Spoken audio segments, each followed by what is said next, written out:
Thank you for staying with us. This morning, we will be looking at the expectations of Nigerians, from the new security chiefs. By the way, they visited, Mr. President yesterday at the villa.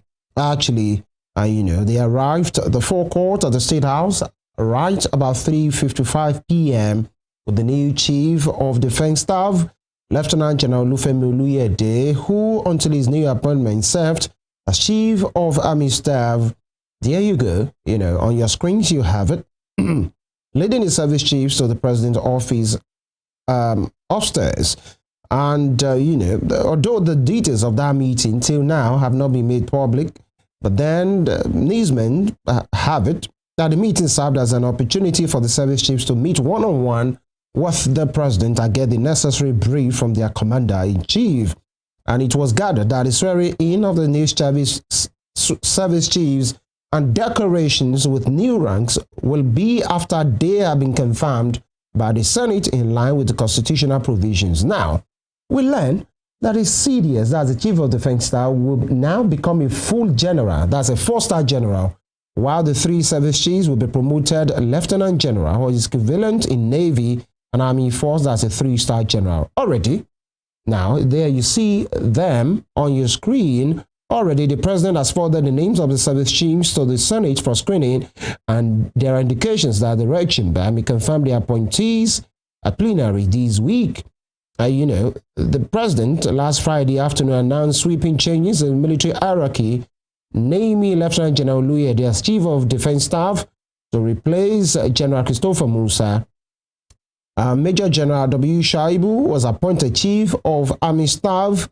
Air Vice Marshal S.K. Aneke has become the Chief of Army Staff, and Rear Admiral Ayabas took over as Chief of Naval Staff. Major General E.A.P. Udondeye, however, retained his position as Chief of Defense Intelligence. By the way, Major General Olufemi Oluyede,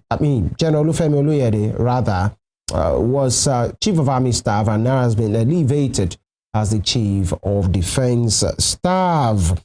And many persons have been charging them, and by the way, the presidency as well charged them, to justify the confidence reposed in them by enhancing professionalism, vigilance, and comradeship within the armed forces. And we're looking at the, tax by Nigerians, telling them to stop banditry and terrorism in Nigeria. That's that's a charge from the president. That's a charge from the people to them, because it's not just about routine change. And by the way, there are concerns that maybe this change was necessitated by that rumor of, a coup attempt. We'll look into that in the course of the program. We are being joined this morning by a university don and, of course, a security scholar, Professor Oyesoji Aremu from the great University of Ibadan. Thank you for joining us, Prof. Good morning.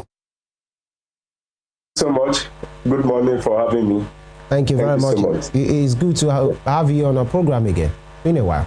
Same here. Thank you so much. Right, Prof. Here we are. We now have new sheriffs in town. The president has, announced that particular change. All of them, 5 of them, met with their chief. That's the commander-in-chief yesterday, waiting for confirmation by the National Assembly. And Nigerians are divided. Do we really need this at this time?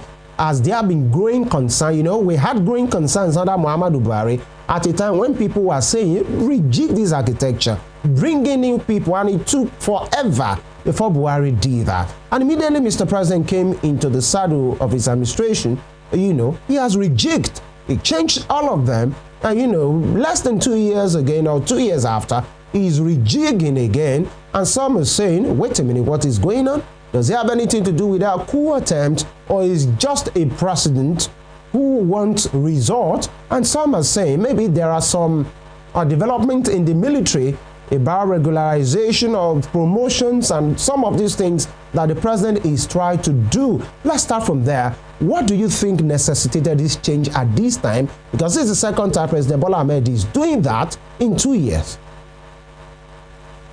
Yeah, thank you so much. Again, good morning. First, I think we show note one thing, right, and that is the fact that Mr. President has the constitutional right to hire and fire. Let me put it that way.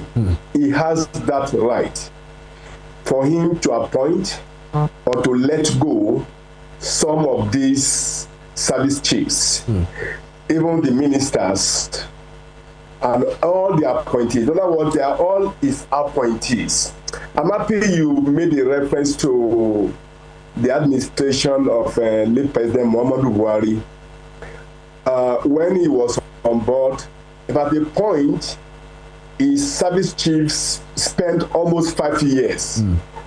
And I just was saying, these people ought to have been changed, ought to have left the scene. And of course, he had the public outcry, let me put it that way, and he changed these people. And again, he had another change.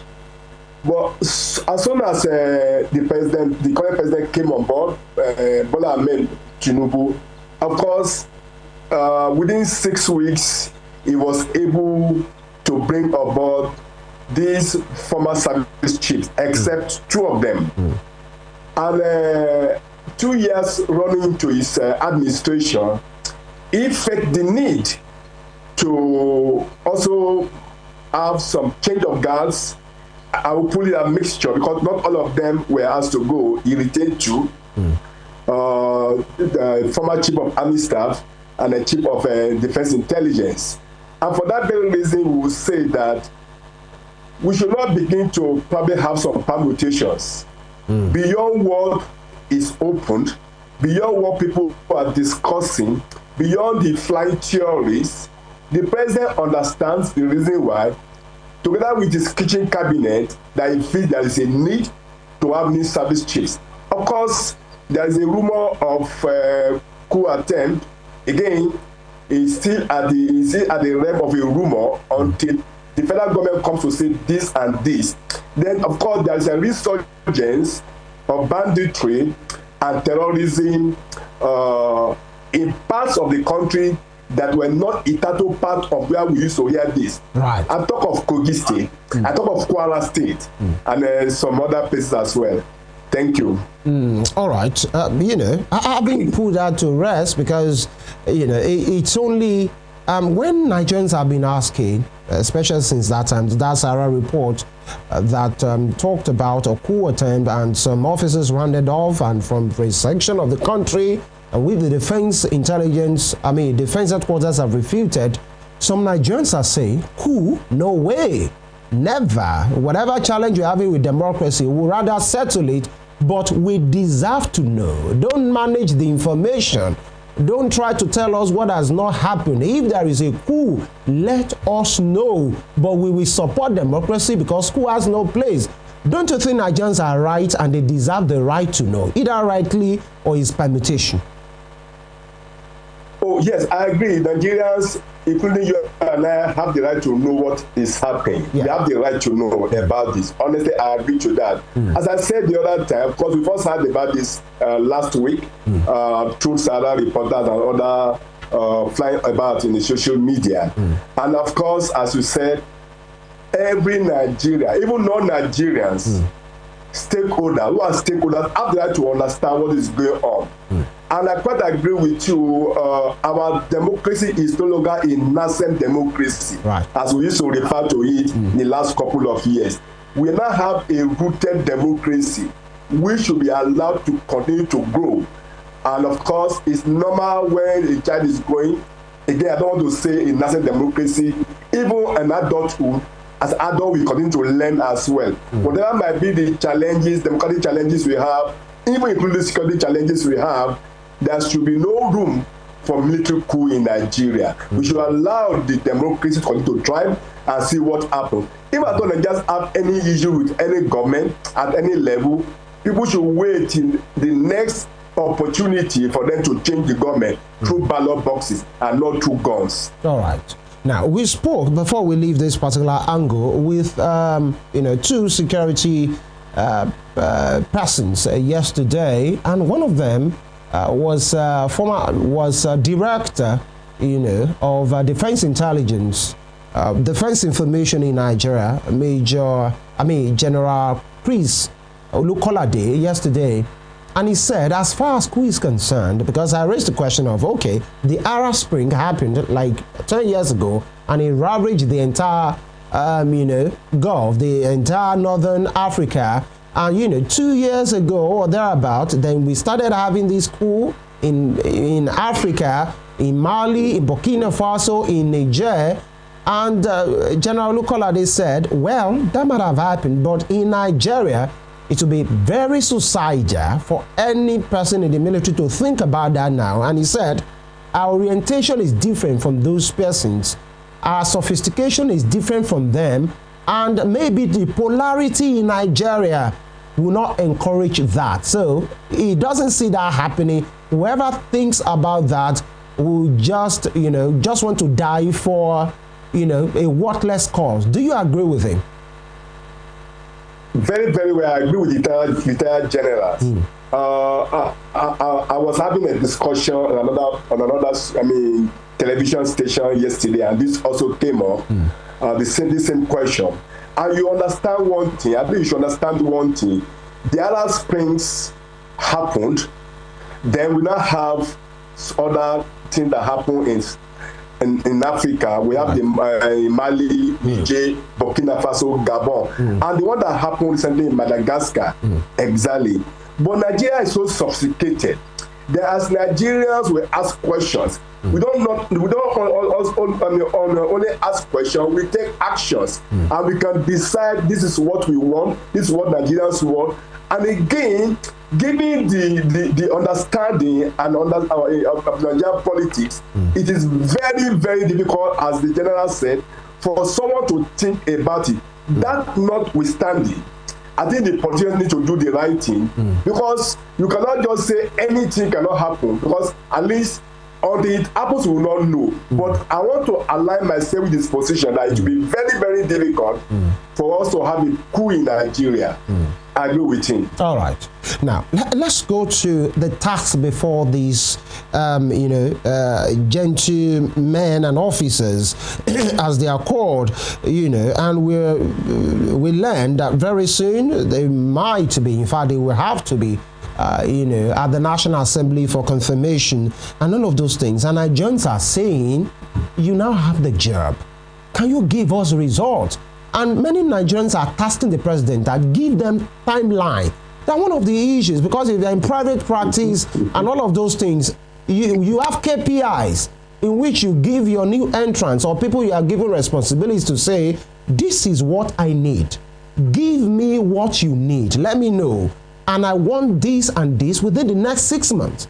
I want this. You can't just be there perpetually. And these are one of the reasons why people continually blame the Buhari to say, you are a bit lethargic. You just allow people to do whatever they want. Give them timelines. The president of Nigeria is one of the most powerful in the world. You are the commander-in-chief. I need results. What do you need to get these results? Tell me. I will provide. I'm giving you 6 months. This state, make them safer and get me a result that is verifiable, not the one that you'll be explaining. That the NSA has been doing recently, telling us that, oh, this is safe, you can go through this place, and things are still happening there. These are the. Do you think the president should, or the National Assembly, because they are our representative, should give them timelines if actually it works, that so that Nigerians can know they are working, they are not working? Shouldn't we be talking about that, Prof?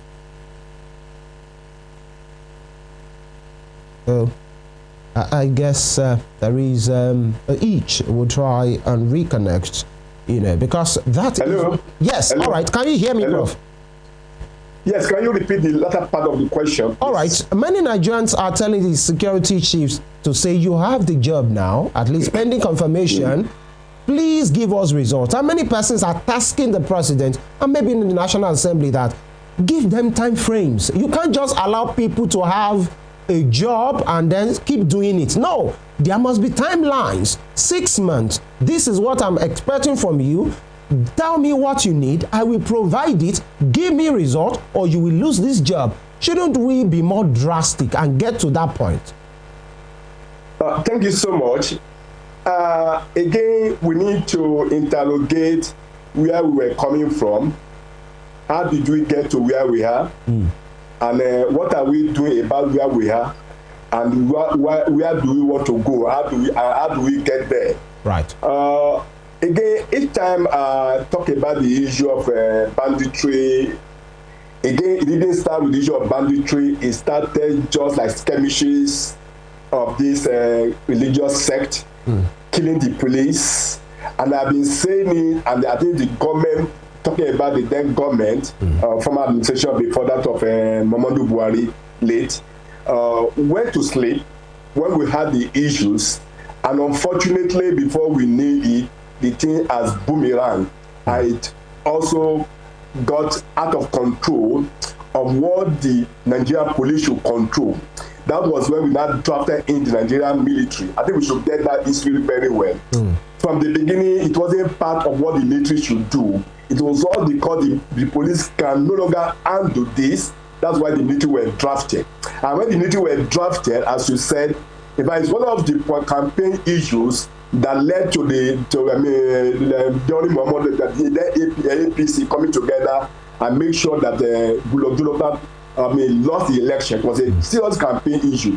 And we thought that when Buhari came on power, I think there will be more efforts, drastic efforts, strategic efforts to be able to nip in the bud the question of terrorism and insurgency then.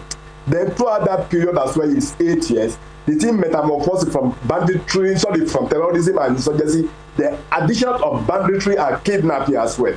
It wasn't as if we did not have the issue of kidnapping in the South, but kidnapping was not part of this history of terrorism and insurgency in Nigeria until now have the question of banditry coming in. And again, of course, the late president wasted some time in changing the service chief. And when he did, again, there was the same issue we are having. Then from there, we now have the new administration of President Bola Ahmed Tinubu. And of course, he did well. But it is the same story. In fact, late last year and this year, there have been much of resurgence of terrorism, insurgency. In fact, we now have another group as well, Lukarawa, who also came on board again. You know, another one, we have splinter groups. And from there, again, this now begin to move to other states of the other parts of the country. Of course, Lokoja and Niger State, of course, in a way. From Niger State, Lokoja now, again, also the Kogi State, now we now begin to talk about Kwara State. In fact, the last couple of weeks of running to months in Kwara State has not been easy at all. And just last week, there was a memo flying about from the DSS. Of course, initially we were asking, is it true or not true? Of course, there were issues. I say, oh, it's true, it's not true. But whether it is true or not true, of ISWAP wanting to probably unleash terror in Ondo State and Ekiti State, and even some parts of Oyo State as well. So these are issues. So I aligned myself with the position, and that was exactly what I said yesterday. The government should give a timeline. You say, okay, 6 months, 1 year, or first quarter or second quarter, this is what we want. Right. This is what we want to achieve. Having achieved this, with all these things put in place, we move to the next stage. Then we move to the next thing. Until we now get to our El Dorado, of course, returning the country back to the safe haven we all pray and we all yearn for. All right.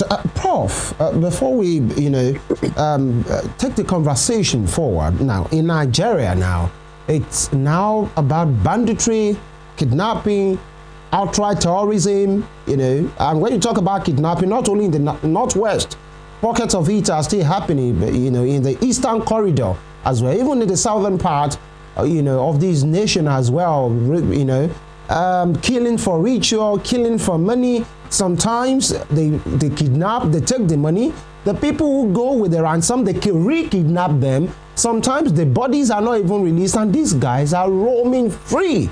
These are the issues. I'd like to ask you, as a scholar on security, today, on this particular day, in 2025, what do you think is the biggest security threat in Nigeria today?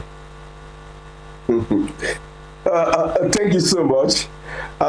talking about the biggest security threats in Nigeria today is the issue of banditry. Is banditry. You see, the banditry, we even talk about the kind of a mixture of it. From terrorism, we now have banditry. So sometimes it is very difficult to draw a line of demarcation of where exactly are we or we are. So when we talk about the terrorism, as I said, we now have elements of banditry in it. From the banditry, we also have elements of kidnapping in it.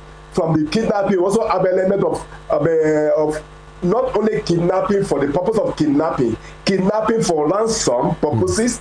Again, from the ransom purposes, we now have people being killed anyhow. And part of it has also to do with the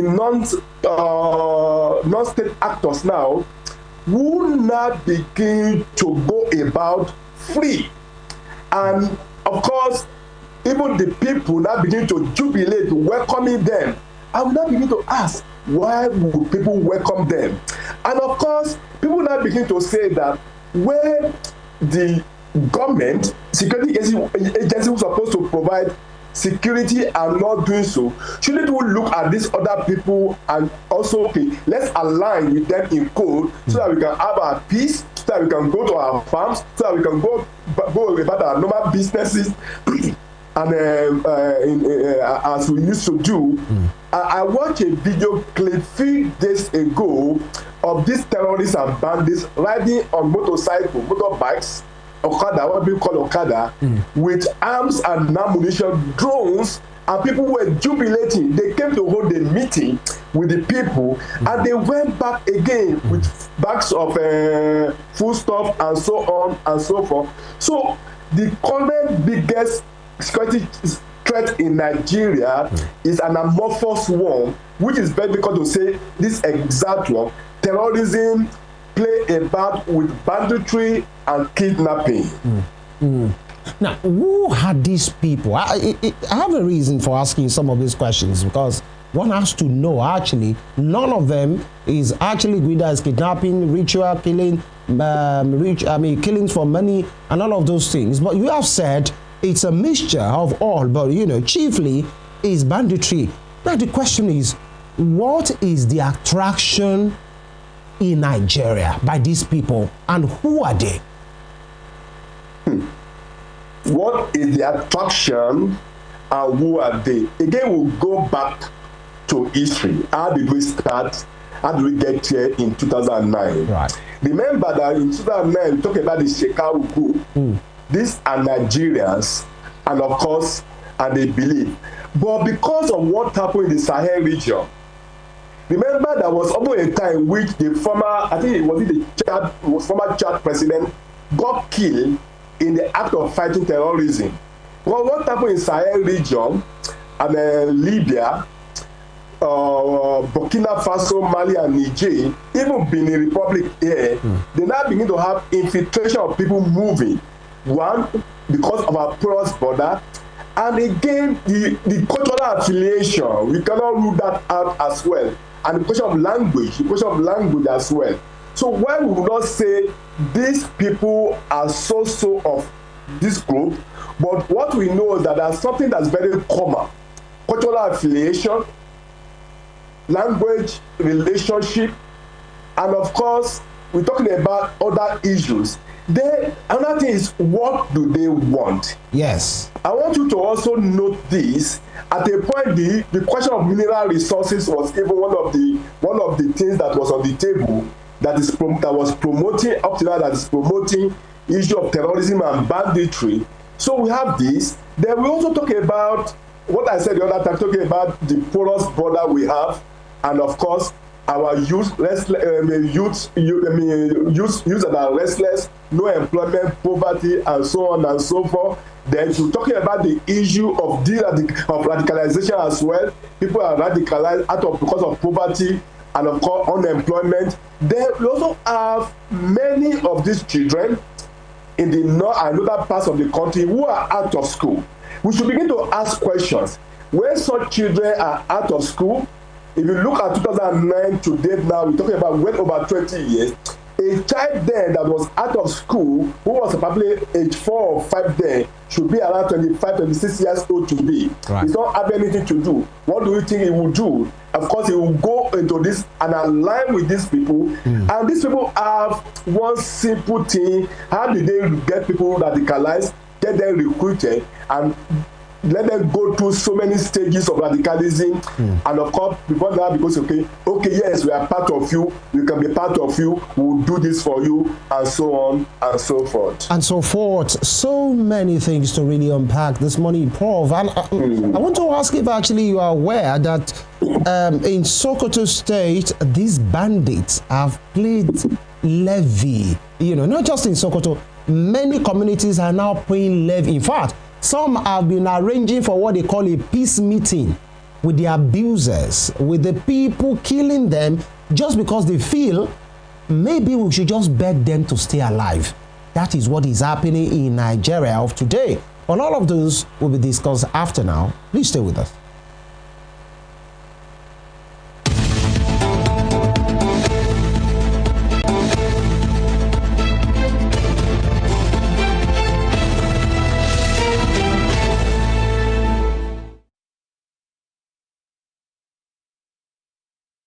All right, thank you for staying with us. And, you know, at this time, we'd like to look into the more disturbing trend of these criminals demand not just a kidnapping. Now they are placing levies on communities. And the latest is what newspapers have this morning, you know, in different, almost all the days. I think we reported it as well, where a 15 million naira levy has been placed in Tambol. Tambol is one of those communities and local governments in Sokoto State. Actually, that's the village of former House of Rep Speaker and former governor of that state, Aminu Tambol. 15 million naira. And that is just one of many. Last month, many communities, you know, they are now brokering peace pact. That's what they call it, peace pact, with criminals. And these are being organized by leaders across those communities because they are tired of being killed. And of course, that's a systemic failure of the state, because those people there don't believe that they can be protected. In fact, there are situations in which many of them have gone ahead to give information to military and the security operatives about the movement of these criminals, and the moment the military sweeping on them, you know, and maybe neutralize some of them, some of those remnants will regroup. Months later or year later, they might come back and come and wreak havoc to tell them, you don't snitch, you don't talk. Many of them are tired. In fact, let me quickly put some statistics to this, where report on the front page in Business Day, August 26th, that was just 2 months ago, described the kidnap for ransom industry in Nigeria, totaling about 2.56 billion naira in 1 year. 2.56 billion naira in 1 year. That is that report, and it has become a multi-billion naira industry with at least 4,722 people abducted, you know, and 2.56 billion naira paid in ransom. Now listen to this, between July 2024 and June 2025, July 2024 and June 2025, according to a report by SBM Intelligence. That is a reality today. Professor Oyesoji Aremu has been with us, and Prof, this is the reality. Even yesterday, 15 million naira is still being demanded by these criminals from residents of Tambol local government. Is this our new reality? Thank you so much. Yes, I agree with you. It's one of the new realities in some parts of the country. No doubt about that. I'm aware of the statistics you rolled out. Yeah. Talking about the number of kidnapping, the number of how much the ransom paid So I've worked on this area, and even with some of my foreign friends, scholars. So we call it commodification of kidnapping in Nigeria. Right. And of course, it's not just peculiar to Nigeria. I must say this, and it happens in other places as well. At least, and let me give you that fact as well. Then we're talking about levies and taxation. It's not just in a local government. I think the last time I got to know, I checked and I have my information. There's a particular state, also in the northwest, where 5 local governments are under the command or control of these bandits. So, in other words, they go. When I say control, it's not as if they are there per se. They go, they come. They go, they come at will. They tell them what they want. They come. Okay, and as I've said, this time around, communities now begin to have a peace pact in inverted commas, to say, okay, look, enough of this. And that is what, for them, for the community members, that is the non-kinetic approach they prefer. Then probably say, okay, yeah, the meeting will come, fight these people. With the non-kinetic approach, having a peace pact, okay, when that comes, okay, say, please don't touch us, we are for you, we'll do this. And again, do you know that in a particular state also, a sitting governor in the last couple of weeks, running to 2 months or so thereabout now, a sitting governor had a meeting, peace meeting with bandits. The bandits came to that meeting with sophisticated weapons, arms and ammunition, drones. And as I said the other time, people jubilated, they kidnapped, they had meetings with them. And when bandits begin to hold meetings with them, they now begin to ask, what test again do you expect? So it is a new reality that we have to contend with, and which the new service chiefs will have to work on and say, how do we resolve this? How do we go back to normalcy? Because this is an abnormal situation that's becoming a normal thing in some communities in the northwest and the northeast of this country. Yeah, you know, one of these peace pact was held in Casino State like a month ago. You know, if we can, maybe our producers will put it up. Now, some of them are even wary. They are helpless. Obviously, they are helpless. And some of them are wary that some of these criminals, some of these bandits who come for these meetings, they are on the wanted list of the Nigerian state. And they still come, the audacity to come to these meetings. And they are armed to the teeth. Professor, they are armed to the teeth. And you wonder, yes, what kind of peace pact do you come for?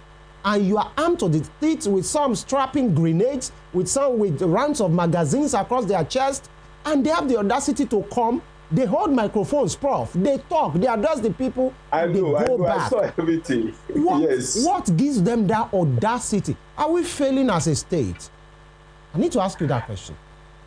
You see, thank you so much. I agree with you. I saw the video clips. They had meetings with them. They come with grenades, magazines around their chairs, on motorbikes as well. And as you said, one of the wanted criminals was part of that meeting. Yeah. And again, it's also it's a sorry state when a sitting civilian government, democratically elected governor, sit with them, head meeting with them. In fact, this governor, is it Borno State? Yes, said that he knows the problem, he knows where the problems are, but he was helpless. He could not do anything. Yeah, the governor, as you have said,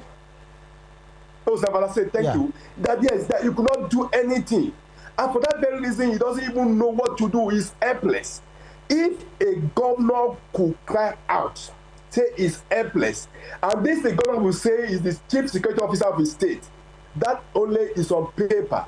Now, we have become to say this. The fact is that is the failure of the system, is the failure of the security agency, and of course, you cannot blame these people. I said you cannot blame these people because they believe that the kinetic approach has not been really fruitful. They're losing their members of the community. They can't go to farms. They can't go about their normal businesses, their daily activities. Okay, why can't we have a non-kinetic approach? Let's have a kind of this. And again, the question of intelligence now, they believe that if we now share intelligence and give it to the military or armed forces or whoever comes, then the questioner will say, okay, at the end of the day, as you have said, these people will come back, not only kill them, they also destroy their farmlands, burn their houses. They now say, okay, what do we do? Of course, that is not the right approach, but I must say, as you said, that it is a failure of the system, and the question now is, where do we go from here? And this should be part of the agenda setting for the new service chiefs by the president of the country, President Bola Ahmed Tinubu. All right. Now, I asked you a question.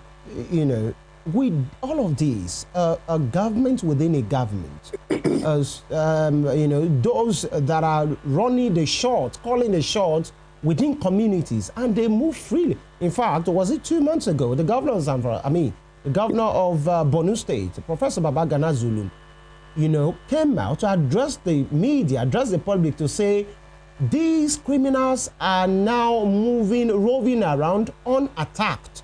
They are moving about in the state, running around like nothing, like everything is okay.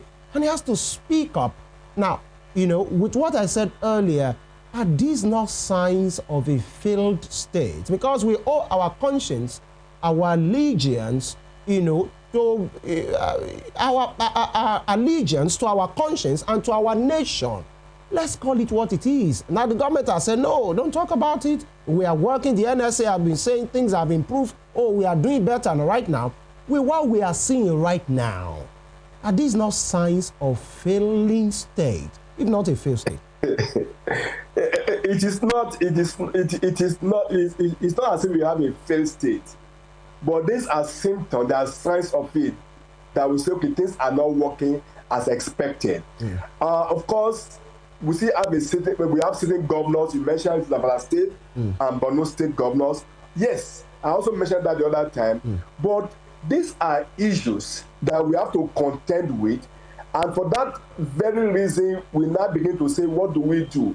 So these are signs of it, of course, yes, but not a complete one, because there are still many things to do. We can still salvage the situation. It's unfortunate that these people go about, they know where they are. In fact, the governor said they know where they are. They know where they are. But you could not do anything. All right. Now, my next question is this.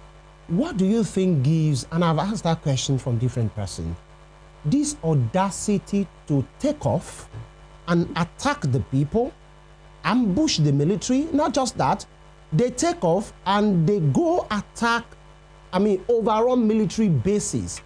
What gives them that audacity? Because I'm not talking about army checkpoints here. I'm talking about army bases. Anybody with sense must think twice before you say you go and attack an army base, actually. So I'd like to know. Prof, can you still hear us? Yes, yes. Okay. I'd like to know, what do you think gives them that audacity? Is it because they can sense weakness on the part of the Nigerian state, on the part of the Nigerian military?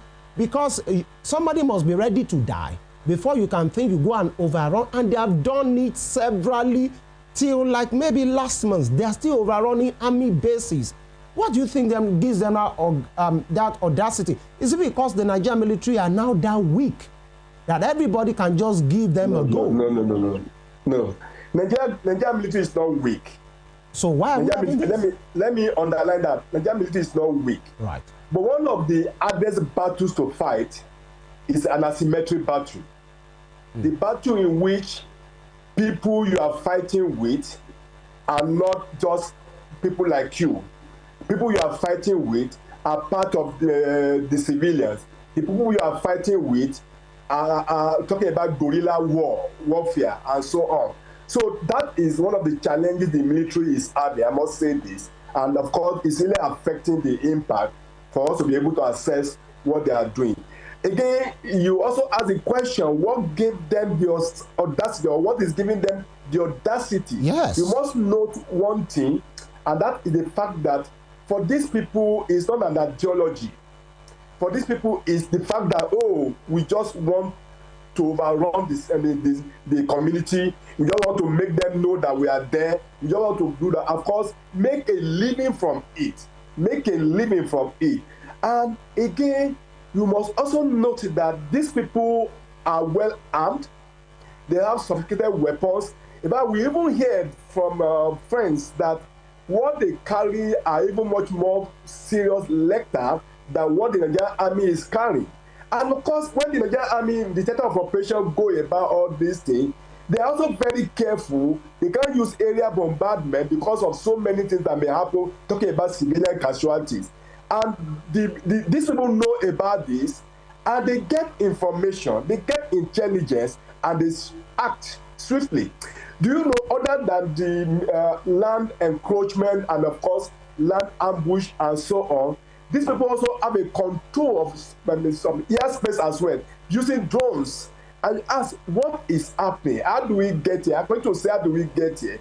Again, go back to what we say. We must get out of this and should be part of the agenda setting for the new service chiefs. Now, talking about drones and all of those things, you know, this is 2025. This is not new again. Drones is everywhere, even on a commercial and business level. Companies, media guys are now operating drones. But I understand the drones we are talking about are military-grade drones. And so yes, if these criminals, because I still keep calling them criminals, can have access to that, does that mean we don't have ours? Or does that mean that we don't have enough money or expertise to neutralize drones? Because in the just concluded war, and I'm using my word quite carefully, at the Gaza, Israel, Hamas situation, we've seen situations in which, or even Russia and Ukraine war, drones are being sent and other drones are neutralizing other drones. We see it every day. So it's not just because those guys have drones. There are drones that can capture, you know, whatever the enemies are bringing. Should we still be saying, oh, they have drones, and then it looks like we don't have? Are we at a point in which they now have more equipment than the Nigerian military? I don't think so. Do you think so? No. We're not at that point. We're not at that point. They don't have more equipment, military warfare than what we have. They don't. So what's the problem? Again, I said something what's the problem, Prof?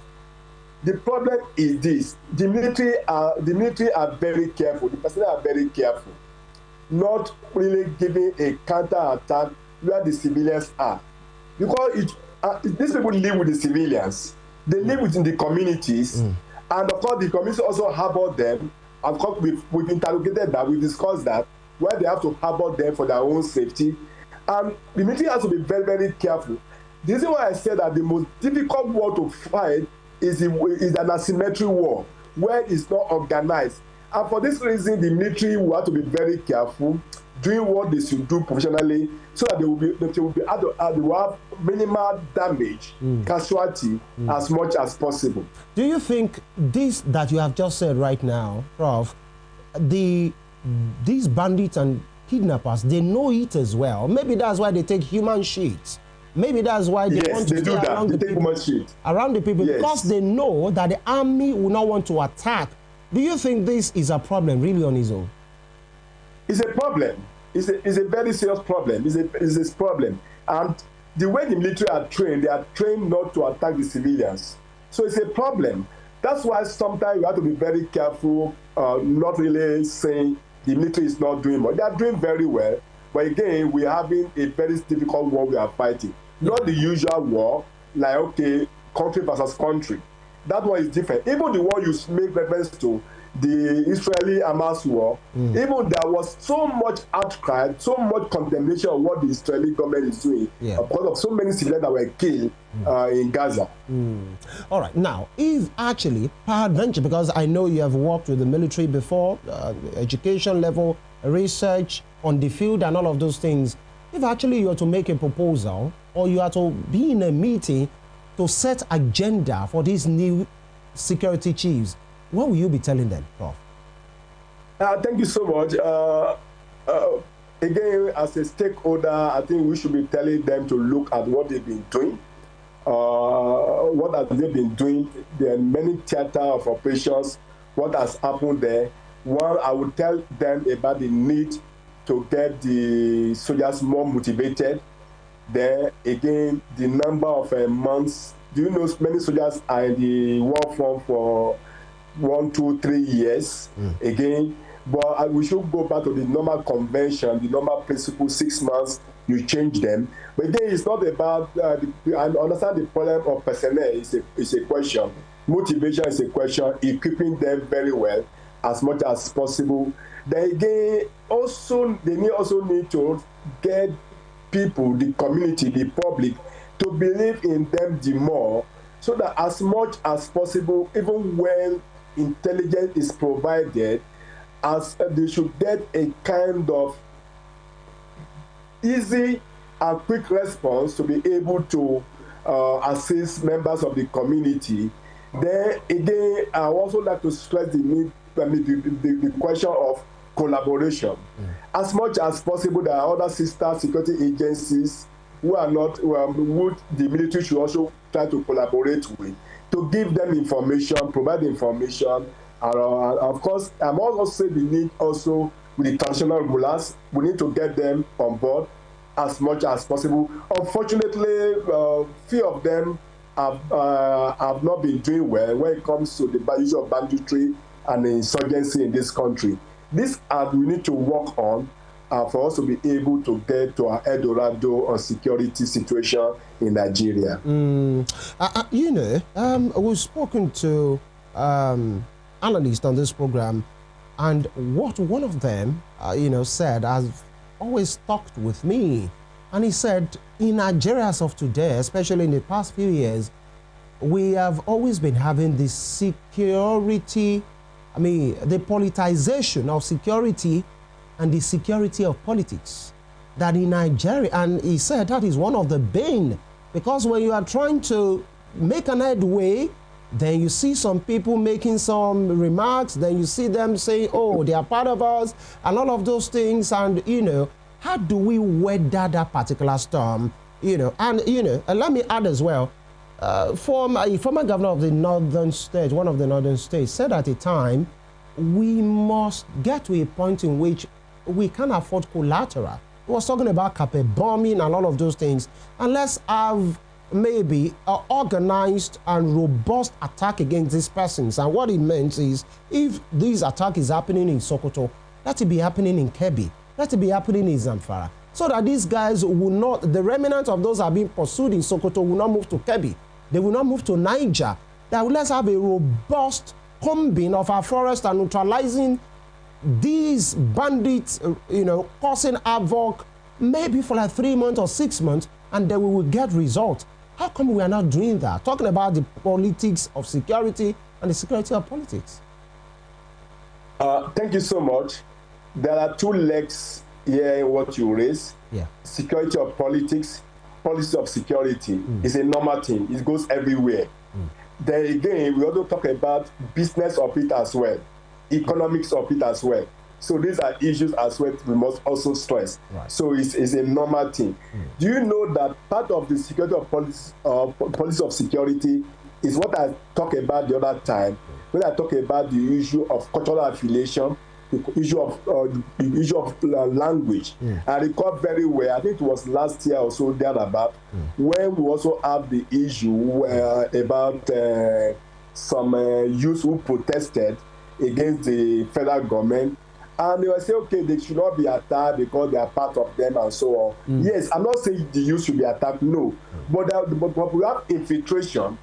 And they say, okay, these are part of our people. They are members of our community. Yeah, we may not be in the same country. Yeah. So that the politics of that is a politics. They are then do we begin to say, okay, how do we say these are elements, these are not bandits. So it's a problem. Now coming back to what you said, it's also referred to as simultaneous coordination in security. As it's happening in Zamfara, happening in Sokoto, or happening in Katsina, say, let's do it.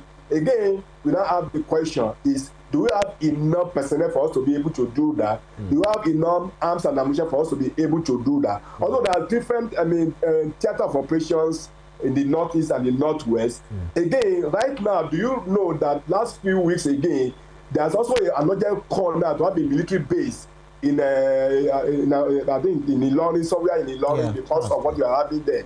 And it's very, very important too. So when military is also overstretched, it's a question. Right. And again, that's why I said as much as possible, what do we need? They are not only overstretched, the fatigue is also there. Somebody has been in the workforce for months, going to 2 years or so. We're talking about the fatigue. We're talking about the fear that no longer motivates for you to be able to do things. We have a situation with somebody in the workforce. You didn't get to talk with your spouses or your family for 2 or 3 years. And these are issues that we also need to address for us to be able to have a robust security agenda in the country. All right. Now, we talked about Peace Pact at the other time.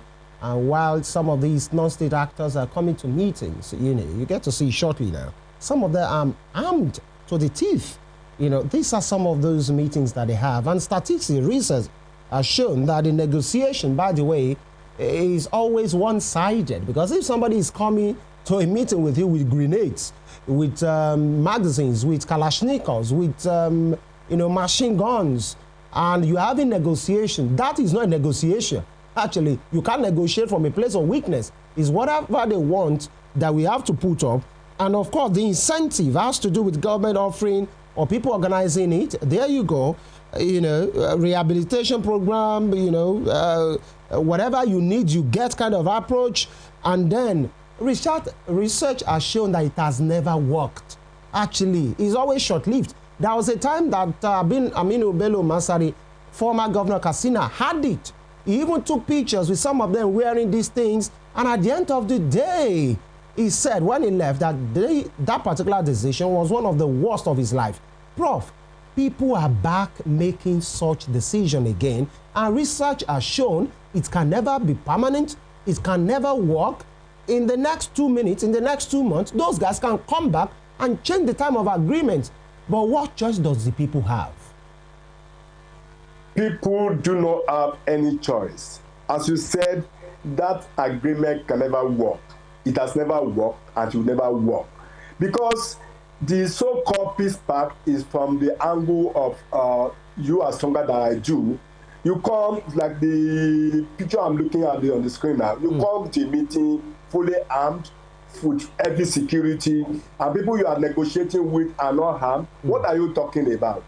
It's like a teacher talking to a pupil in the classroom. The child is holding a cane, and the pupil just said, please, what do you ask? So now that what people are now saying, please, don't kill us again. So whatever they put to them, they must obey. I use the word they must obey. And they will say, we'll come back, okay, we'll not do this, give us this. After a while, they come back again. So it has never worked. They're talking about the issue of even those who were arrested. That's another problem we have in this country. You arrested people for killing, seriously destroying some communities. You know, say after a time, oh, they've been de-radicalized. They will be again mainstream back to the community. After a while, they go back to where they to their vomit. So this has never worked and it will not work. So this is the state failing these people. Who are we to hold to account? The state is failing. I must say, they're failing the people because, and that's why they have to go and also make a way, a non-kinetic approach to guarantee their security. Then, so for that reason, we must hold the state account. The state must do everything because it's part of the state principle to ensure security of lives and property. As long as you cannot guarantee that, people have to look away. What do we do? And for that very reason, you cannot blame them for doing that. So the state must wake up to be able to guarantee security, ensure everything is okay, and of course also tell the citizens, the public, members of the public community, we need your cooperation. But before I allow you go, Prof, this program will not end without me asking this next question about the decision of the federal government, the controversial presidential pardon and the list in which has been generating, I can see you shrugging already, which has been generating so much ripples. And from the security aspect and, the implication of that decision, as there is a particular person there on that list, one Kelvin, who was convicted as a kidnapper in Delta State, who kidnapped so many persons, including a justice of the High Court, Michael Zekome. He operated different kidnap cells around the country. killed many security personnel. You know, many of those that were being said to be pardoned now, they are drug peddlers in which they might have killed, you know, operatives of the NDLEA, security forces, policemen, before they are arrested, before they are convicted. And you know what it takes to convict in Nigeria? Years, money, security operatives that are maimed, that are killed. This issue of a kidnapper, not a kidnapper, now being pardoned by the state. What does that do to the morale of those that are still in service right now, looking at what has happened, that whatever they suffered to get, whatever they have gone through to get to that conviction is being overturned by the state just because the president has the powers? What is the security implication? Thank you so much. Before we talk about the security implications of this, I think we should just say one thing, and that is the fact that this is one of the decisions of the federal government that was ill-advised. Let me put it that way. Again, the president has that constitutional right to exercise clemency, that prerogative of mercy. Oh, absolutely right. But then it's within the ambit of the law. It should be within the ambit of some principles. It's also should be within the ambit of guaranteeing non-continuation of such an act. So unfortunately, these are not the cases. Talking about some of the cases you mentioned, you made a reference to one very notorious kidnapper who carry out so many mayhems in this country.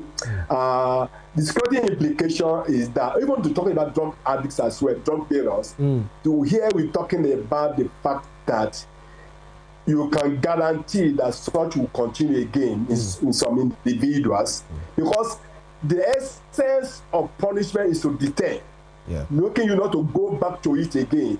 And people should get punishment for the offense committed commensurate with it. Let me put it that way. When you now, after a while, call 2, 3, 4 years in detention or whatever, or prison, that's it, you can go back home, don't sin again. You can be too sure that thereafter such an act will continue to fester in the community. More people will do it because it has not been nipped in terms of nothing has happened to nip it in the bud to stop it. And again, talking about the judiciary, the criminal justice, they went through all these things. They will also not feel motivated to say, oh, let's continue to do it. If you continue to do it, after all, at the point that they will also be free. And these are issues we're talking about in the system that we need just to stop, to get our society, our country, rid it out of criminal elements in this country. All right, and your parting shot this morning, do you think we will, these security challenges and everything, maybe in the next 1 year, do you expect us to turn the corner in reality? Let me say this, and it will be a very difficult one. Let me say this. As much as possible, countries should try and make sure that terrorism, insurgency do not start. That's what my point. But once it starts, we just have to continue to manage it, to mitigate it. If you go to some countries, talking about Pakistan, Libya, and so on. So in the next 1 year, we can come back, or see we can come back. I think we should be talking about not much of it be more pronounced, that is for mitigation. But for us to say it to be completely stamped out of the country, it will be a very difficult task. Thank you. Thank you very much. University Don, and of course security scholar, all the way from the University of Ibadan. They call them the Premier University. Thank you, Professor Oyesoji Aremu, for your time. My pleasure always. Thank you so much for inviting me. You're welcome, sir. And of course, that will be the much that we can take today. Actually, you've listened, you've heard the man. It's a lot, actually, because it's possible. You can imagine in a community, you being in that community, and you have to, the people that have been maiming, rustling cows, destroying houses, killing, raping, maiming at will, and you still having to call on them, actually, to say, please, what can we do? Don't kill us again. What do you want? Exactly that feeling is what those people in those communities in Katsina in Zamfara, in Sokoto. That is what they are feeling right now. And they are as human as you and I. We hope the new service chiefs led by the Chief of Defense Staff, General Oluyede, will make Nigerians to have, a new thinking, a new sign of relief in the next 6 months to show that, yes, things are working. It's our land. It's our country. It's your land as well. Do what is necessary. Femi Ojo is my name, and I'll be back tomorrow to speak on other issues as well. You can have a recap of this program on our YouTube channel at Western Spring Television NG. Again, Western Spring Television NG. That is the channel. And of course, on our Facebook page at Western Spring Television. Facebook, Western Spring Television. We're on TikTok, on Instagram, on the same address as well. And whatever you do, please stay alive. See you tomorrow.